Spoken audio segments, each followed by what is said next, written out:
பொதுவான விஷயங்கள்ன்றத பார்க்கும்போது முன்னோர்களுக்கு வந்து படையல் வைக்கக்கூடிய பழக்கம்ன்றது வாழை இலை போட்டு அரிசி, வெல்லம், பருப்பு, எள்ளு, பழங்கள் வகைகள், காய்கறி வகைகள், குறிப்பாக வாழைக்காய் வைப்போம். சார் இதெல்லாம் செய்ய முடியாதவங்க என்ன பண்ணலாம் அப்படின்றத முன்னாடியே கேட்டிங்க.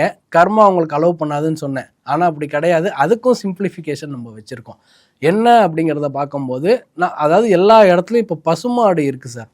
பசுமாடினுடைய நடமாட்டங்கள் அப்படிங்கிறது இருக்குது. பசுமாடும் ஒரு வகையான வந்து முக்கோடி 38 அந்த தேவர்கள் எல்லாருமே இருக்காங்க அப்படின்றத சொல்லுவாங்க. ஸோ அப்போ வந்து அந்த தேவர்கள் இருக்கும்போது என்ன ஆகும், அதாவது அந்த தேவர்களுமே வந்து நம்மளுடைய முன்னோர்களாக அந்த பசுமாடோட கனெக்ட் ஆகிருப்பாங்க. அப்போ அந்த பசுமாட்டுக்கு வந்து நம்ம வந்து ஒரு தலவாழை இலை போட்டு பச்சரிசி, வெல்லம், அதுக்கப்புறம் அகத்திக்கீரை, வாழைக்காய், வாழைப்பழம் இதெல்லாமே நோட் பண்ணி வச்சுக்கோங்க.